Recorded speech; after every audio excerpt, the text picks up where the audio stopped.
हंसते रहो, मुस्कुराते रहो। तो पिछली क्लास में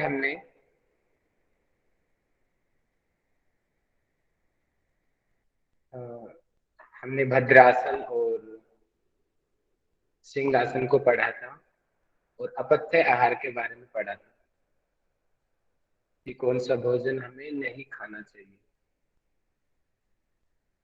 आज हम पढ़ेंगे पथ्य आहार। पथ्य आहार का मतलब कि कौन सा भोजन हमें खाना चाहिए।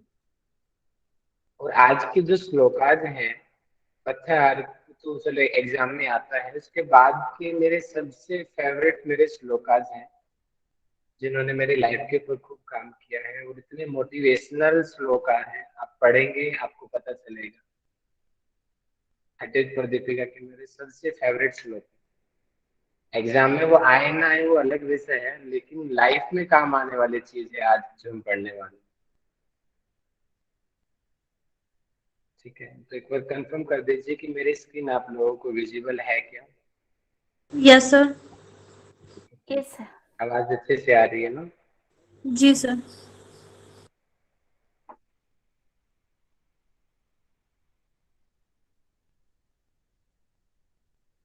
देखिए ये हमने कल पढ़ लिया था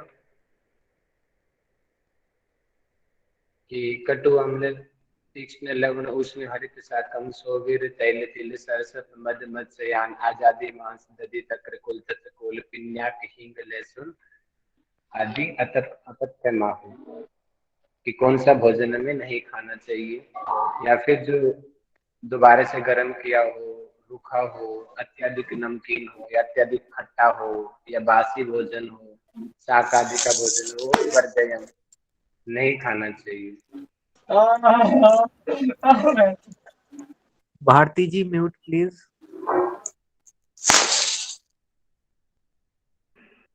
अगली बार मुझे कोई भी किसी का भी माइक दिख गया ना, मैं बिना पूछे उसको ग्रुप से बाहर कर दूंगा। इसका मतलब ये है कि आप फोन को ऐसे छोड़ के चले जाते हो, क्लास में ध्यान नहीं देते हो।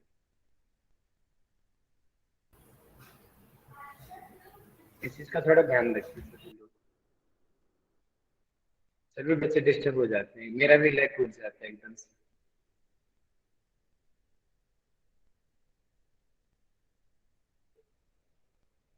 आज हम पढ़ने वाले हैं श्लोक नंबर 61। मतलब कि कौन कौन सी जो चीजें हैं वो जो योग साधक के लिए, अभी क्योंकि हमने पथ्यार पढ़ा था, मना कौन कौन सी चीज कही गई है। वहनी, स्त्री, पथी सेवा नाम, आदव, वर्जन माचरित। इसका मतलब वहनी यानी कि अग्नि, अग्नि का सेवन अत्याधिक, इसका मतलब क्या होता है अग्नि का सेवन का मतलब अत्याधिक ज्वलनशील पदार्थ जैसे मसालेदार चीजें हो गई, या जिन चीजों में फायर एलिमेंट ज्यादा है वो चीज योगी को नहीं लेनी। स्त्री पथ, स्त्री का संग। अब यहाँ पे क्वेश्चन उठता है कि स्त्री का संग कौन सा। ये अपने मन से बिल्कुल निकाल देना, स्त्री का संग मतलब कि स्त्री का संग यहाँ पे जो सामान्य दृष्टिकोण से देखा जाता है कि गृहस्थ आश्रम की बात यहाँ पे, गृहस्थ यानी कि जो अपनी पत्नी की बात नहीं कही गई है। इसके अलावा जो अन्य जो इसके अलावा जो मन विचलित होते हैं उसको कंट्रोल करने के लिए बात कही गई है यहाँ पे। जबकि जब हम आयुर्वेद में जब ब्रह्मचर्य की परिभाषा को पढ़ते हैं तो वहां पर भी स्पष्ट बताया गया है कि जो गृहस्थ व्यक्ति होता है वो सबसे बड़ा ब्रह्मचारी होता है। ठीक है, तो मतलब कि बाहर से अपने मन को संयमित रखना, जो हमारी चीज नहीं है उस पर दृष्टि भी नहीं डालना। ठीक है, अगर यहाँ पे क्योंकि जो भारतीय जो ग्रंथ बने हैं ये पुरुषों को आधार बनाकर बने हुए हैं, इसलिए यहाँ पे पुरुषों को आधार बना के स्त्री का संग लिखा हुआ है। तो इसका मतलब ये पुरुषों को मद्देनजर रखा गया है। तो अगर हम लेडीज को मद्देनजर रखते हुए कर देंगे तो उनके लिए यहाँ पे पुरुष का संग आएगा। तो ये सामान्य दृष्टिकोण है, ठीक है, कॉमन सेंस की बात होगी। पति सेवा नाम यानी कि अत्यधिक लंबी यात्रा करना, इनको छोड़ देना चाहिए। क्योंकि क्या होता है ना इन चीजों से, अग्नि का सेवन करना, स्त्री का संग करना, अत्यधिक लंबी लंबी यात्राएं करना, तो क्या होता है ना, उससे थकावट आती है, शरीर के अंदर कमजोरी पैदा होती है, ठीक है, इम्यूनिटी की कमी आ जाती है, तो वो साधना कैसे कर पाएगा, वो साधना नहीं हो पाएगी। इसलिए अगर आपको साधना पक्ष में आगे बढ़ना है तो इन चीजों को आपको छोड़ना पड़ेगा। और आगे जो गोरक्ष वचनम कहे गए हैं, ये हड्डयुग प्रदीपिका के नहीं है, ये अलग से लिए गए हैं। गोरक्ष वचन गोरक्षनाथ जी ने कहा है, क्वेश्चन में पूछा जा सकता है कि गोरक्षनाथ जी ने किन चीजों को वर्जित कहा गया है कि योगी को जो योग साधना में बाधा उत्पन्न कर सकते हैं। यहाँ पे कहा है कि वर्जयेत दुर्जन प्रांतम, मतलब कि दुर्जनों का स्थान, बोलते हैं ना कि अच्छी संगति में रहना चाहिए। बुरी संगति में जाएंगे तो हम भी बुरे बन जाएंगे अपने आप ही। दुर्जनों का संग, इसलिए अच्छी दोस्तों को अपने संग रखो जो आपको साथ दे। तो ये भी जरूरी है कि अच्छा कौन है, वह नहीं, ये तो ऊपर भी कही गई है। स्त्रीपथ ऊपर कहा गया है, पति सेवा नाम, यानी कि लंबी यात्रा करना, तीन चीज तो ऊपर कॉमन बताई गई है। इसमें अलग क्या बताया कि दुर्जन प्रांत।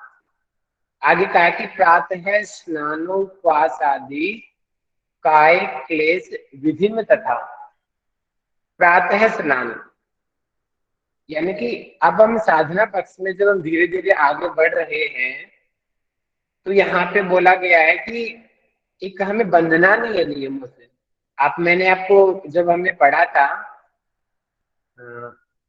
साधक तत्व पढ़ रहे थे, बताएंगे चौथा साधक तत्व कौन सा है? नियमाग्रह। नियमाग्रह। नियमाग्रह। हाँ ठीक है ठीक है, उत्साह साहस नहीं नहीं, बाधक तत्व है चौथा, नियमाग्रह बाधक तत्व है। बाधक तत्व, उसका मतलब वहां पे नियमाग्रह का मतलब क्या था कि हमें अत्यधिक नियमों के साथ में नहीं बंधना। अगर हम अत्यधिक नियमों के साथ बंधेंगे ना तो हम कुछ नहीं कर पाएंगे। फॉर एग्जाम्पल वहां पे मैंने समझाया था कि भैया हम इंसान तो है, हमें बुखार भी चढ़ेगा, हम बीमार भी होंगे। मान लेते हैं कि हमारे एक नियम है सुबह 4 बजे उठना और उठ के जाकर के नदी में जाके स्नान करना, ये एक नियम बना लिया हम लोगों ने, ठीक है। लेकिन हमें तो चढ़ा हुआ बुखार, बीमार हो रखे हैं, ठीक है, बुखार हो रखा है, तो क्या उस स्थिति में उस नियम को पालन करना जरूरी है? नहीं। अगर हम वहां पे नियमों के साथ बन जाएंगे, नहीं नहीं मुझे तो वही करना है, मुझे तो नहाना ही नहाना है, कुछ भी हो जाए मैं तो नहा के रहूंगा, और वो नहाएगा उससे में उसको और ज्यादा नुकसान हो जाएगा। तो अत्यधिक नियमों के साथ भी नहीं बनना चाहिए। थोड़ी बहुत जो आपने प्रिंसिपल्स बनाए हैं, अपने नियम बनाए हैं, उनमें थोड़ा सा फ्लेक्सिबिलिटी होनी चाहिए। भागवत गीता में भी देखो स्पष्ट बताया गया है, आप लोगों ने देखा होगा। कृष्ण जी ने क्या वचन लिया था युद्ध शुरू होने से पहले? कृष्ण जी का वचन क्या था, कोई बताएगा? कि मैं शस्त्र नहीं उठाऊंगा। मैं युद्ध नहीं करूंगा। मैं युद्ध में शस्त्र नहीं उठाऊंगा, मैं डायरेक्ट पार्टिसिपेट नहीं करूंगा, ये कृष्ण जी का नियम था। लेकिन वहां पर भी जब उन्होंने देखा कि समय परिस्थितियां बदल रही हैं, पितामह भीष्म कौरवों की, पांडवों की सेना पे हावी होता जा रहा है, तो उन्होंने अपने अपने प्रिंसिपल को परिवर्तित किया। इसका मतलब क्या है, वो देखो खुद एग्जाम्पल बने हैं, वो बोलते कि वचन को तोड़ना नहीं चाहिए, प्रिंसिपल को तोड़ना चाहिए, बिल्कुल सही बात है, लेकिन समय परिस्थिति के अनुसार उनमें कुछ परिवर्तन कर देना चाहिए। एक बार कंफर्म कीजिए, मेरी आवाज ठीक से आ रही है क्या, कट रही है? जी आ रही है सर। सर। जी सर। ओके जी। तो समय परिस्थिति के अनुसार उनमें परिवर्तन बहुत जरूरी है।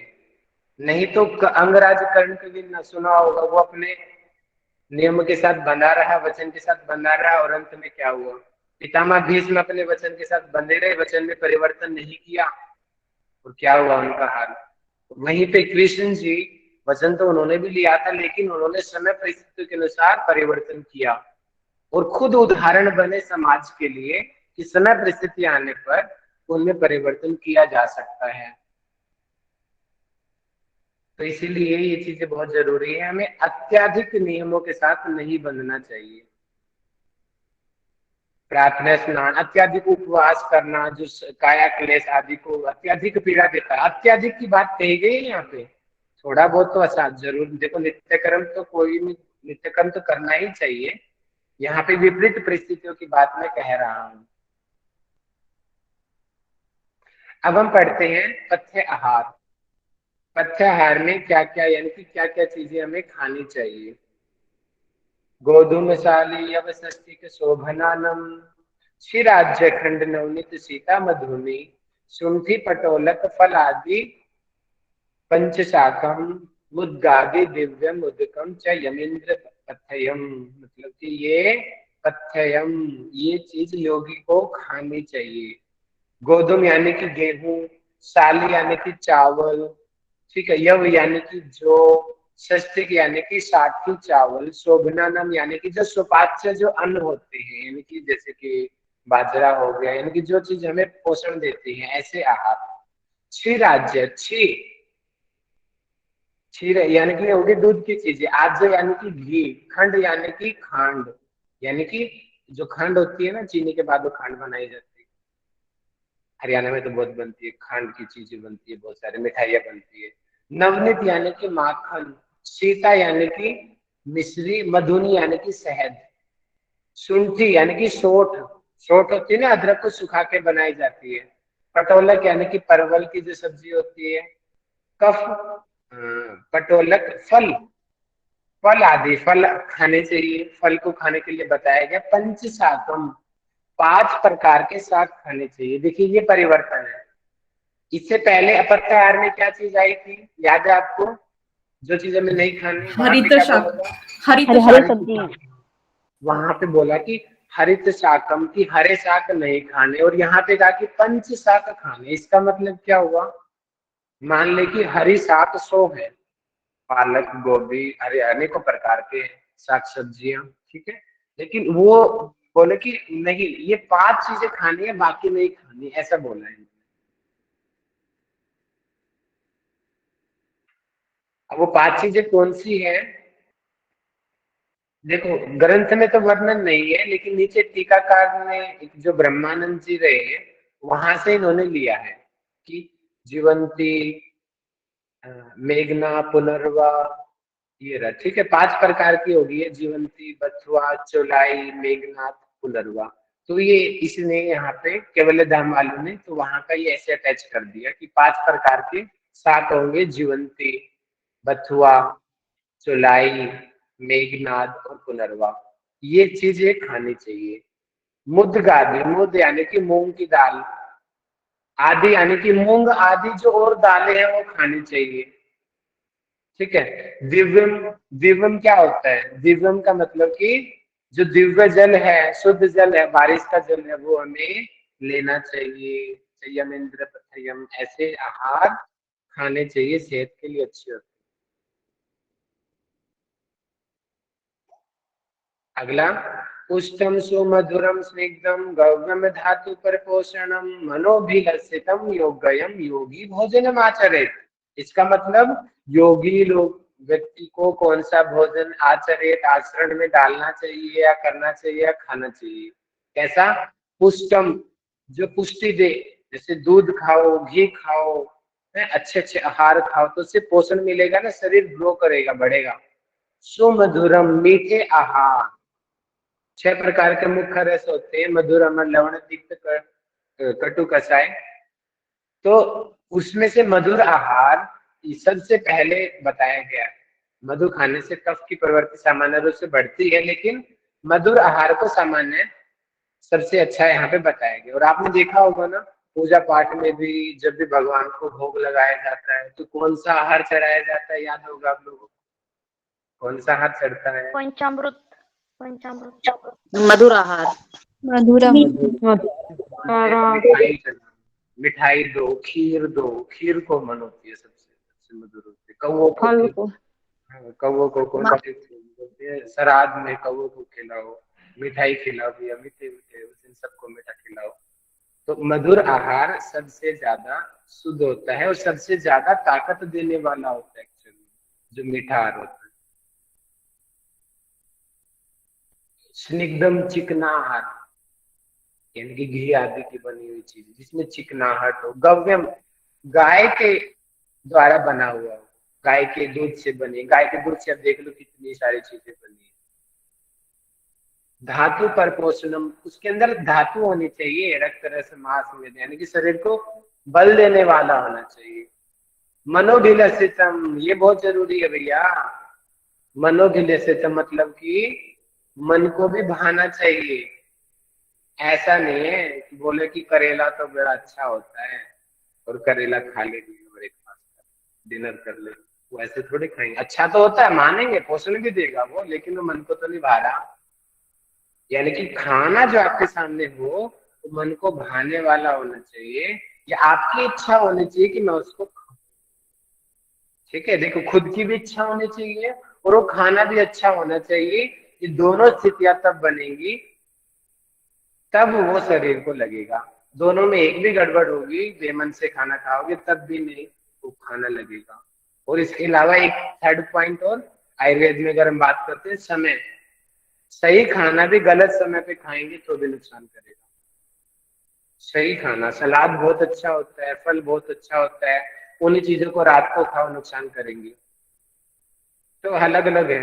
लस्सी अच्छी होती है, दही अच्छी होती है, रात को खाओ नुकसान करेगी।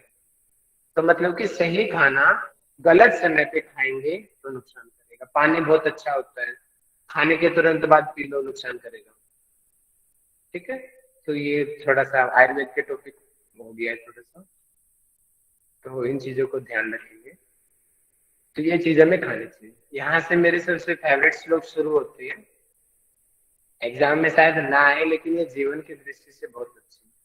तो इनका पहले मैं सारांश बता देता हूँ कि लास्ट के 5 श्लोक जबरदस्त। आप लोग बोलते हो ना कि मैं बूढ़ा हो गया हूँ, मेरी तो उम्र हो गई, मेरी तो शादी हो गई, मैं क्या पढ़ूं, मैं तो काम करता हूँ, मैं तो नहीं पढ़ सकता, मेरे पास तो बहुत सिरदर्दी रहती है। और कई लोग दिखावटी जीवन जीते हैं। ये श्लोक उन लोगों के लिए है। इन श्लोकों से मेरा खुद का जीवन इतना परिवर्तन हुआ जो हम अभी पढ़ने वाले हैं, और आप लोगों के बहुत सारे डाउट्स क्लियर हो जाएंगे। इनके अंदर तक जाओगे, इन चीजों को समझोगे, तब ऐसा होगा। अभी बहुत सारे लोगों से तो ये होते ना, सर हम क्या क्लियर करेंगे नेट को। मैं बोलता हूँ करो, कोशिश तो करो। अब उन चीजों का आंसर आपको इस श्लोक में मिल जाएगा। युवा वृद्धोति वृद्धो वा व्याधितो दुर्लभोपि वा अभ्यासात सिद्धिमाप्नोति सर्वयोगेश तंद्रित है। इसका मतलब क्या है? युवा चाहे तो कोई जवान व्यक्ति हो, यंग हो, वृद्धो चाहे कोई बूढ़ा हो, 60 साल का बैठा हो, 80 साल का हो, अति वृद्ध हो, बिल्कुल ही बिस्तर पे बैठा हुआ है, वो हिल भी नहीं पा रहा, अति वृद्ध हो गया है। व्याधि तो मतलब कि बीमारियां भरी पड़ी है उसके शरीर में, बीमार है वो, खांसी हो रखी है, कोल्ड हो रखा है, लूज मोशन हो रखे हैं, अस्थमा हो रखा है, कैंसर हो रखा है, हार्ट की प्रॉब्लम हो रखी है, कोई भी बीमारी हो, दुर्लभ हो या बहुत ज्यादा कमजोर ही क्यों ना हो, अभ्यासात, ये चीज पकड़िए, अभ्यासात मतलब कि प्रैक्टिस प्रैक्टिस प्रैक्टिस, सिद्धि मापन होती, अभ्यास करने पे सिद्धि मिलेगी। कोई भी हो, जवान हो, बूढ़ा हो, अति बूढ़ा हो, बीमार हो, दुर्लभ हो, कोई भी हो, प्रैक्टिस करेंगे तो सिद्धि हर किसी को मिलेगी। और वो प्रैक्टिस कैसी होनी चाहिए? सर्व योगेश तंद्रित है, हर प्रकार के आलस से दूर होकर के। आज तो नींद आ रही है, मैं तो नहीं ले रहा क्लास। आज तो घर में गेस्ट आ गए, मैं तो नहीं ले रहा क्लास। आज तो मुझे थोड़ा सा हल्का सा लग रहा है, मुझे बुखार सा लग रहा है, मैं स्कूल में नहीं जाऊंगा, यूनिवर्सिटी में नहीं जाऊंगा, मैं क्लास नहीं लूंगा, मैं तो आराम करूंगा। बहुत एक्सक्यूज बनाती है दुनिया, आप लोग भी बहुत एक्सक्यूज बनाते हो फालतू के, जिनका कोई मतलब ही नहीं होता। एक्सक्यूज देने वाले एक्सक्यूज देते रहते हैं और करने वाले आगे निकल जाते हैं। ये सक्सेसफुल पर्सन की पहचान है। जो सक्सेसफुल पर्सन होता है ना, वो कभी एक्सक्यूज नहीं देता, कभी नहीं देता एक्सक्यूज। और जो लूजर लोग होते हैं ना, वो हमेशा एक्सक्यूज देते हैं, हमेशा। पेपर में कम नंबर आए तो जो लूजर व्यक्ति होगा क्या बोलेगा, मैं तो काम करता था, मेरे पास तो ये था, टाइम नहीं था पढ़ने का। एक्सक्यूज देता रहेगा, देता रहेगा, देता रहेगा, कि ताकि उसकी बात दब जाए, उनके कम नंबर आए, वो दब जाए। लेकिन जो सक्सेसफुल पर्सन होगा, चाहे वो उससे ज्यादा बिजी हो, उससे ज्यादा बिजी लाइफ उसकी क्यों ना रही हो, वो एक्सक्यूज नहीं देगा और उसका रिजल्ट भी अच्छा आएगा, क्योंकि वो कभी बहाने नहीं बनाता। कोई बात नहीं भैया, आप 4 से 5 आप क्लास में आ रहे हो, ठीक है, 4 से 5 आप बिजी हो तो कोई बात नहीं, रिकॉर्डिंग रात को 8 बजे आते हो घर में, 8 बजे जाके सुन लो, 10 बजे जाके सुन लो, अगले दिन सुन लो, संडे को सुन लो। जो पढ़ने वाला होता है ना, वो एक्सक्यूज नहीं करता, वो टाइम निकाल के जैसे तैसे करके पढ़ लेता है। एक्सक्यूज वाले बोलेंगे नहीं, एक्सक्यूज में रहेंगे और वो कभी कुछ नहीं कर सकते। वो हमारा, आपका और अपने सबको धोखा दे रहे हैं, अपने आप को। इसलिए ये सक्सेसफुल बनने का फॉर्मूला है। अगर आपको सक्सेसफुल पर्सन बनना है, अपने आलस को त्यागो। बताया ना कि सीधा अभ्यास, ओनली अभ्यास, प्रैक्टिस ही सिद्धि लेकर आएगी। सिद्धि क्या है? रिजल्ट, जॉब, आपकी अपॉर्चुनिटी, आपका यश, आपकी कीर्ति, यही तो सिद्धि है। अभी के लिए आपका नेट का एग्जाम, ये आपकी सिद्धि है कि नेट का एग्जाम वही निकालेगा जो अभ्यास करेगा और वो रेगुलर करेगा। अब आगे देखिए, एक और बहुत बड़ी बात है, उसी श्लोक से रिलेटेड है ये भी। क्रियायुक्त सिद्धि स्यात् अक्रियस्य कथम भवेत् न शास्त्र पाठ मात्रेण योग सिद्धि प्रजायते। मतलब कि योग की सिद्धि कैसे मिलेगी? हमारे होते हैं, हम लोग बड़ी बड़ी बड़ी बातें मारते, भागवत गीता में ये कहा है, ऐसे कहा है, बहुत बड़ी बड़ी बातें मारते हैं, और उनका एप्लीकेशन फॉर्म कभी करते ही नहीं, उनको अप्लाई कभी करते ही नहीं उन चीजों को। बड़ी बड़ा ज्ञान पूरी दुनिया को हम देते हैं और खुद पे वो चीज अप्लाई होती ही नहीं।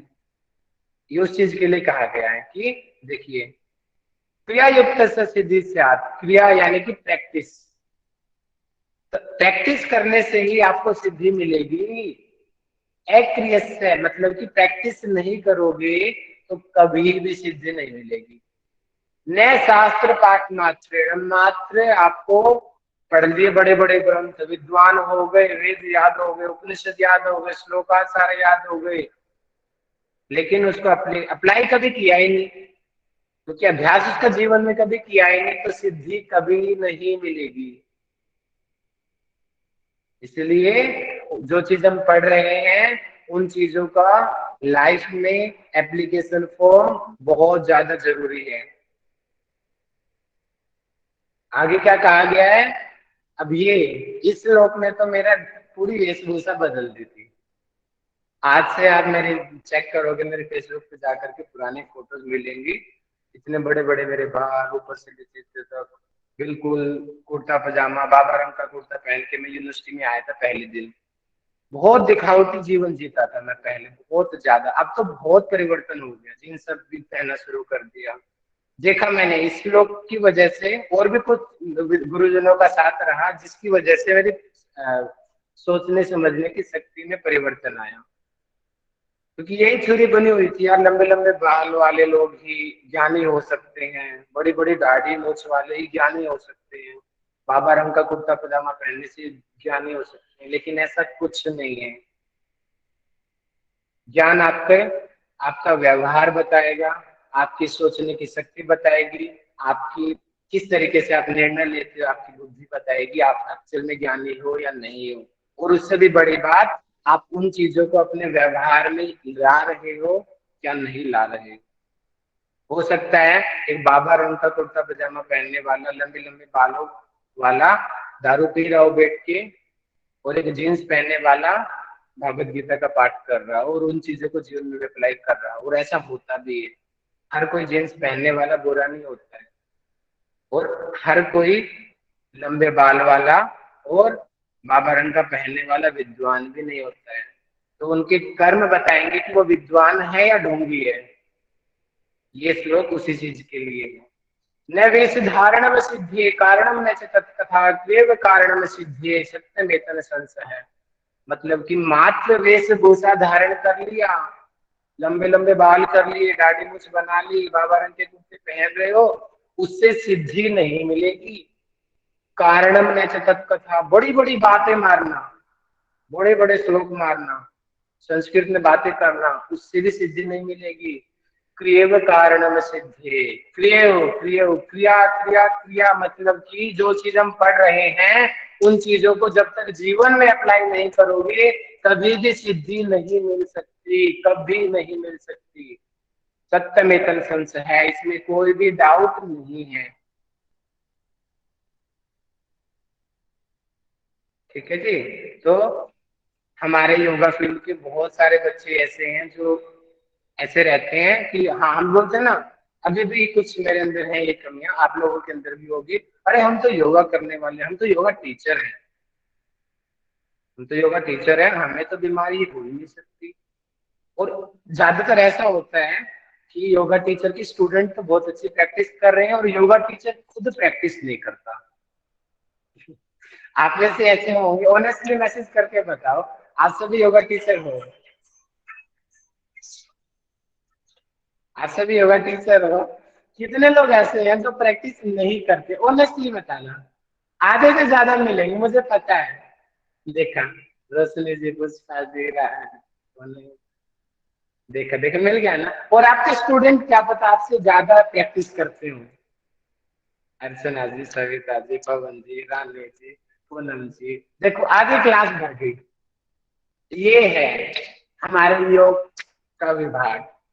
टीचर खुद प्रैक्टिस नहीं करेगा, बड़ा बड़ा ज्ञान देगा, धनुरासन करो, रोज सुबह उठो, सूर्य नमस्कार करो, प्राणायाम करो, मेडिटेशन करो, वो चीज बताने के लिए है, खुद करने के लिए नहीं है। तो इसलिए इस पाखंडी दुनिया से, ढोंगी दुनिया से, दिखावे वाली दुनिया से बाहर आओ, और जो चीज हम पढ़ रहे हैं उन चीजों को जीवन में भी अप्लाई करो। ठीक है, मैं आशा रखता हूँ अगली बार ये थोड़ा सा कम हो जाएंगी चीजें। ठीक है जी, इसीलिए ये वाले मैंने बोला था, ये श्लोक मेरे सबसे फेवरेट श्लोक है, मेरे बेस्ट श्लोक है हट्टे पर दीपिका के, जिन्होंने मेरी खुद की लाइफ में इतना परिवर्तन किया है। मैं खुद भी ऐसा ही था, आप नहीं हो, मैं खुद भी ऐसा ही था भाई, कुछ नहीं करता था, सबको बड़ी बड़ी क्लास करा, कॉर्पोरेट में कराना, ये कराना, ये कराना, खुद कुछ नहीं करना, ऐसा था। अभी भी कभी कभी आलस कर जाता हूँ, लेकिन हाँ, करने लग गया धीरे धीरे धीरे धीरे, आ रहे हैं अपने ट्रैक पे वापस। तो आपसे भी मेरी यही कोशिश, मुझे पता है। ठीक है, तो कम से कम आप योगा टीचर हो, खुद एग्जाम्पल बनो और के लिए कि आप तो करो सर प्रैक्टिस और करिए ना। एक ही प्रॉब्लम है सर, कंटिन्यूटी होती है, लेकिन अगर कुछ ट्रैवलिंग हो, कहीं गाँव जा रहे हैं तो फिर एक बार ब्रेक हो जाए ना, फिर प्रैक्टिस में आने के लिए बहुत टाइम लगता है, रूटीन में आने के लिए। अब आप तो टीचर हो और आपके स्टूडेंट का क्या होता होगा बताओ, है ना? तो प्रैक्टिस को ट्रैवलिंग के दौरान हम समझते हैं, ठीक है, लेकिन बाकी ट्रैवलिंग खत्म होगी फिर तो आप कर सकते हो। हमारे बहुत सारे स्टूडेंट इतने डेडिकेटेड हैं कि वो दूसरों के घर में गए हुए हैं, वहां पर भी जाके ऑनलाइन बैठ के कैमरा खोल के बोलते सर हम करेंगे। इतना डेडिकेशन मैंने अपने स्टूडेंट्स में देखा है। तो जब हमारे स्टूडेंट्स में इतना डेडिकेशन है, हमारे अंदर क्यों नहीं है ना? बड़ी हैरानी की बात है। हमारे सर बोलते हैं कि रेलवे स्टेशन पे करो, प्लेटफॉर्म पे करो। जब मोमडन अपनी नमाज पढ़ सकते हैं हर जगह, तो हम योग क्यों नहीं कर सकते? वेरी गुड, यही ना, हम औरों को ज्ञान देते हैं, खुद क्यों नहीं उसका अप्लाई करते? खुद भी अप्लाई, पहले खुद अप्लाई करो, बाद में औरों को ज्ञान दो, ये बनती है एक्चुअल फैक्ट। खुद अप्लाई करो और फिर औरों को बताओ। इसकी एक स्टोरी मुझे याद आ रही है महाभारत की। नहीं, महाभारत की नहीं थी, कोई ऐसी नॉर्मल स्टोरी। हाँ, महाभारत की स्टोरी सुनाता हूँ, युधिष्ठिर वाले। द्रोणाचार्य ने सिखाया कि एक माँ को, सभी को बुलाया, कौरवों को पांडवों को, बोले कि सत्य बोलना चाहिए, ये बातें सारी याद कर लेना, मैं कल आके पूछूंगा, सदा सत्य का पालन करो। तो अगले दिन आके बोला, दुर्योधन बोला गुरुजी मुझे याद हो गया। अर्जुन कह रहा मुझे याद हो गया। युधिष्ठिर की बारी आई, युधिष्ठिर बोला नहीं मुझे नहीं। अगले दिन बुलाया, 3 दिन बनाओ, बुलाते के बोले मुझे नहीं हुआ, मुझे नहीं हुआ। तो बाद में क्या हुआ, कई महीनों बाद जब उसने उन चीज को अपने जीवन में अप्लाई कर लिया, फिर जाके बोलता है कि गुरुजी अब जाके मुझे ये चीज पता चली कि सत्य का पालन करना चाहिए, सदा सच बोलना चाहिए। मतलब कि खाली चीजें, हमें विद्वान नहीं बनना है, हमें साधक बनना है। विद्वान और साधक में बहुत बड़ा अंतर है। विद्वान और साधक, विद्वान मतलब कि जिसके पास बहुत ज्ञान है, साधक यानी कि ज्ञान कम है लेकिन वो उसे अपने जीवन में अप्लाई करता है उन चीजों को। विद्वान, साधक, अगर दोनों मिल जाए तो इससे तो बड़ा कुछ भी नहीं हो सकता। विद्वान प्लस साधक, ज्ञान भी और उस ज्ञान का एप्लीकेशन फॉर्म भी। हमें ये बनना है एप्लीकेशन। ज्ञान आपको मिल रहा है, अब योग में आई हो, तो इससे अच्छा तो मौका ही नहीं, इससे सीधा तो विद्या हो ही नहीं सकती। अब उसको अपने जीवन में भी अप्लाई करो। ये चीजें पढ़ने के लिए नहीं है, खाली एग्जाम के लिए नहीं है, वो तो एक बहाना है अपने जीवन में परिवर्तन लाना है वास्तव में। ठीक है। पिठानी कुंभका चित्रा दिव्यानि कर्णानि च सर्वाण्यपि हठाभ्यासे राजयोग फलावधि।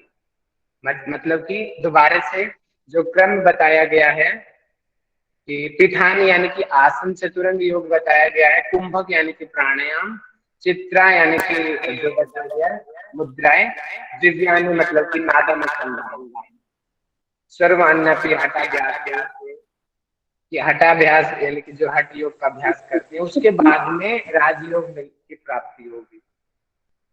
क्योंकि केवलम राजयोग या हठ विद्योपदेशति, दूसरे ही श्लोक में बता दिया स्वात्माराम जी ने कि जो हम ये हठ योग का अभ्यास कर रहे हैं राजयोग की प्राप्ति के लिए कर रहे हैं। और राजयोग क्या है, राजयोग किसको बोलते हैं, जल्दी बताओ, किसी को याद हो तो। राजयोग किसको बोलते हैं? अष्टांग योग, समाधि, समाधि, समाधि, धारणा, ध्यान, समाधि, क्रिया योग। समाधि क्रिया योग, पाना, कहाँ योग, तुम कहाँ जा रहे हो आप लोग? तक पहुंचना, समाधि, मोक्ष की प्राप्ति। हाँ वो समाधि के बाद ही होगा। ठीक है, निष्पत्ति होगा। ठीक है, बहुत बढ़िया। तो इसी के साथ में आपको बधाई, हमारा पहला चैप्टर हठ योग पद्धति का कंप्लीट हो गया है। अगर आप बोलते हो तो मैं अगला चैप्टर शुरू करता हूँ, नहीं तो हम इसको ओवर करते हैं। ये पे मैसेज करके बताओ अगला चैप्टर शुरू करो।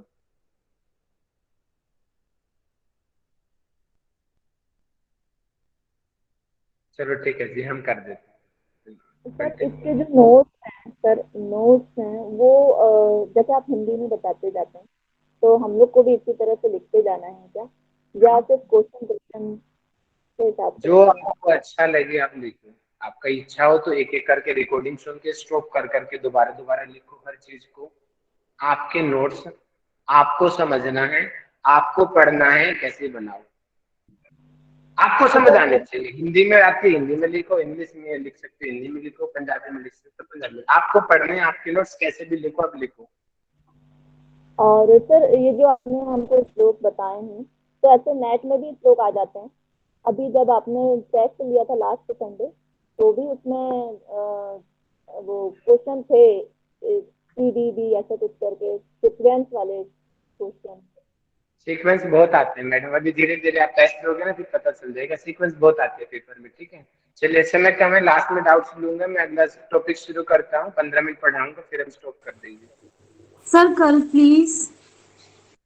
अच्छा कल कर देंगे सर अब तक का रिवीजन कर दो ना क्वेश्चन के फॉर्म में। ओके जी, रिवीजन। चलो मैं एक हल्का सा रिवीजन आपको चारों का दे देता हूँ, आपको एग्जाम में काम आ जाएगा। सर संडे को सिलेबस क्या रहेगा, पूरा फर्स्ट चैप्टर रहेगा क्या? जितना हो गया उतना रहेगा। सर ठीक है फर्स्ट जी। चैप्टर तो रहेगा सर, लेकिन जैसे आपने सर नेति वाला और सर वो षटकर्म वाले और कुंभक वाले जो श्लोक करवाए थे सर, वो भी आएगा क्या संडे को? हाँ आएगा, मैंने पीडीएफ में पहले बोला था, इस पीडीएफ में जो जो है वो सब आएगा। ठीक है सर इस पीडीएफ में तो सर सिर्फ फर्स्ट का है ना, पथ्य अपथ्य बाधक साधक तत्व और आसन, यही तो सब है ना सर इसमें तो। अभी इसमें मैंने पीडीएफ आपको दोबारा शेयर कर दूंगा। देखिए षटकर मैंने दिया था यहाँ पे, पहले 15 पेज पे करने हैं। प्राणायाम का देखो मैंने दिया था, हठ सिद्धि का लक्षण दिया था, मुद्रा का मैंने दिया था, यहीं तक करने हैं। ठीक है ओके सर। पेज नंबर 15 तक ना सर, है ना? जी, 55 तक। ठीक है जी, देखिए मैं रिवीजन करा देता हूँ, आप लोग बने रहे, उसके बाद क्वेश्चनिंग करूंगा कि हमारे सिलेबस में हम यूनिट 5 पढ़ रहे हैं। ठीक है, हमारे सिलेबस में 10 यूनिट है सेकंड पेपर की, और यूनिट 5 जो है हमारी हठ योगिक टेक्स्ट है, उसमें हठ योग प्रदीपिका, घेरन संहिता, हठ रत्नावली, शिव संहिता, गोरख संहिता, योग भी, शिव सिद्धांत पत्ति और वशिष्ठ संहिता, ये 8 ग्रंथ हैं। और इन 8 ग्रंथ में हम अभी पढ़ रहे हैं हठ योग प्रदीपिका, ये वाला ग्रंथ हम पढ़ रहे हैं, बाकी टेक्स्ट हम बाद में पढ़ेंगे। हठ योग प्रदीपिका स्वामी स्वात्माराम जी ने लिखी, इसका रचना काल जो है 1350 से 1550 ईस्वी में है। इस बुक के अंदर 4 चैप्टर हैं, और चैप्टर्स को यहाँ पे उपदेश कहा गया है। पहले चैप्टर में, पहले उपदेश में 67 श्लोक आज हैं, सेकंड में 78 है, थर्ड में 126 है, चौथे में 114 है, टोटल 385 श्लोक हैं। और 5वां चैप्टर भी केवल धर्म वालों ने कुछ साल पहले ऐड किया था, उसमें थेरेपी के ऊपर बेस से आयुर्वेद के कंसेप्ट दिए गए हैं कि गलत योगाभ्यास कर लेंगे तो क्या करना चाहिए, इस तरीके से।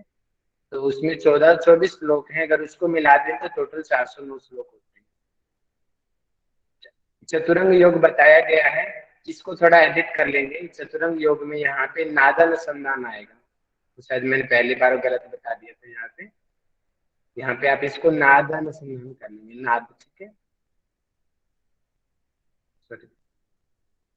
पहला है आसन, दूसरा है प्राणायाम, तीसरा है मुद्रा, और चौथा है नाद अनुसंधान।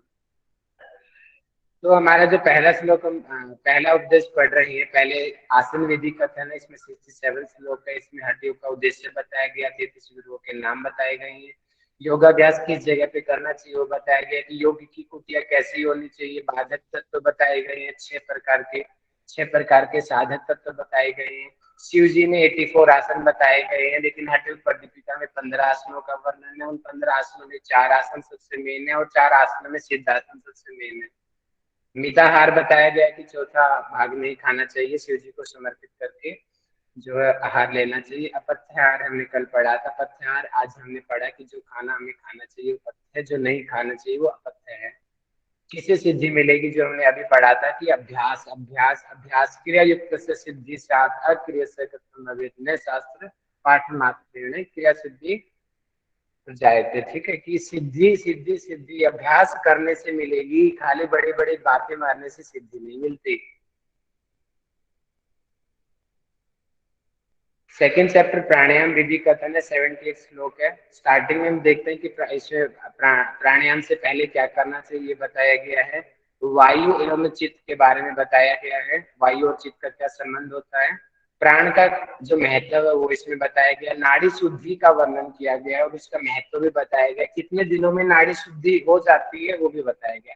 एक्चुअल में अनुलोम विलोम की जो मेथड होता है ना, वही मेथड नाड़ी शुद्धि का है, सेम मेथड। साधक के प्रकार बताए गए, अधम कोटि का साधक, मध्य कोटि का साधक, उत्तम कोटि का साधक। कई बार गलत अभ्यास कर लेते हैं तो बीमारियां कौन कौन सी हो जाती है, पेपर में एक बार पूछा गया था। वो श्लोक है हिक्का श्वास करणाची वेदना। ठीक है, तो वो बताया गया वहां पे नाड़ी शुद्धि के लक्षण बताए गए हैं कि जब हमारी नाड़ी शुद्धि हो जाएगी तो हमारी काया पतली हो जाएगी, दृढ़ हो जाएगी। ठीक है, यथेष्ट धारणम वायु अनलस्य प्रदीपनम, की यथेष्ट यथाशक्ति वायु को धारण करने की क्षमता आ जाएगी, हमारी जठराग्नि प्रदीप्त हो जाएगी, नाड़ी शुद्धि के लक्षण है। शोधन क्रिया बताई गई है 6 प्रकार की, श्लोक नंबर 21 से 37 तक बताया गया है। प्राणायाम का महत्व बताया गया है कि क्यों प्राणायाम करना चाहिए, ब्रह्मा आदि जो देवता वो भी प्राणायाम करते रहते हैं। कुंभक बताया गया है श्लोक नंबर 44 से लेकर के 70 तक। 8 प्रकार के कुंभक है, सूर्य वेदी उज्जाई शीतकारी शीतली तथा भस्त्रिका भ्रामरी मूर्छा प्लावनी कुंभका। तो 8 प्रकार के कुंभक हठ योग प्रदीपिका में बताए गए हैं। और केवल कुंभक का महत्व लास्ट में बताया गया है, और सबसे लास्ट का जो श्लोक है पेपर में भी मैंने डाला था, ये हठ सिद्धि के लक्षण वपु कृष्णतम वदने प्रसन्नता नादस्फूर्तम नैनेषु निर्मले आरोग्यता बिंदु जयो। ठीक है, नाड़ी शुद्धि हठ सिद्धि लक्षणम। तो क्या है कि हर सिद्धि के लक्षण बताए गए, मतलब कि जो योग साधक होगा उसके लक्षण है ये। आप लोग साधना करोगे तो आपके अंदर भी ये लक्षण आएंगे।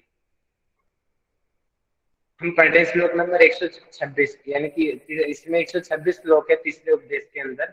सुषमना के प्रायवाची शब्द बताए गए हैं, 10 प्रकार की मुद्राओं का वर्णन है, गोमांस भक्षण अमर वारुणी का वर्णन इसमें मिलता है, सोमरस का महत्व, कुंडलिनी के प्रायवाची शब्द बताए गए, कुंडलिनी कहाँ पर होती है उसकी जगह बताई गई है शक्तिशाली मुद्रा में, कंद का वर्णन किया गया है, ईड़ा पिंगला सुषमना को गंगा यमुना सरस्वती से कंपेयर किया गया है, कुंडलिनी को कैसे जागृत करे ये सबसे लास्ट में बताया गया है 3rd चैप्टर के अंदर। चौथा जो चैप्टर है उसका नाम है समाधि लक्षण।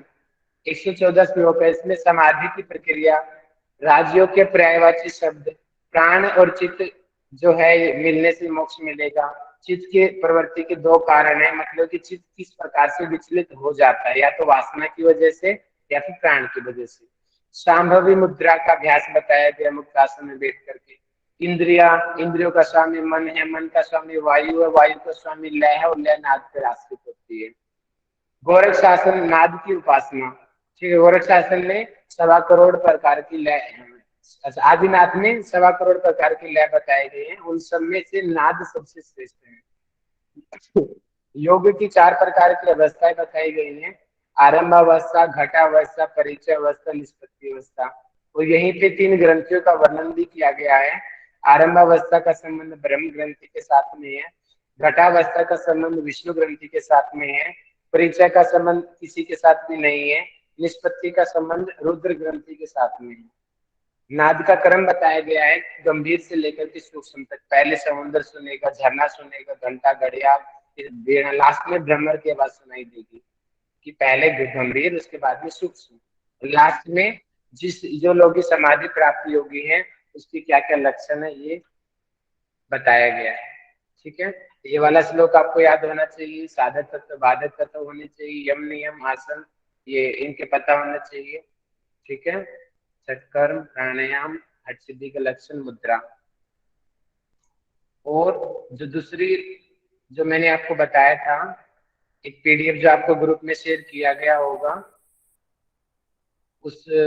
उसके जो श्लोकाज हैं वो आपको याद कर लेने हैं।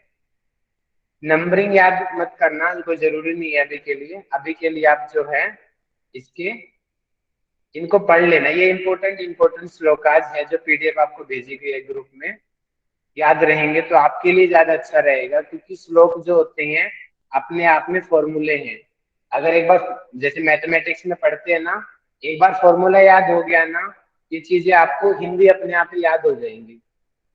अब कौन याद करेगा गेहूं, चावल, पेपर में तो सालिंग या षष्ठी ये शब्द आएंगे, तो इसलिए आपको श्लोक याद हो गया, गोधूम सालिंग या षष्ठी का शोभनानम शिराज्य खंड नवनीत सीता मधुनी, तो बाद में पेपर आपके लिए बहुत इजी हो जाएगा।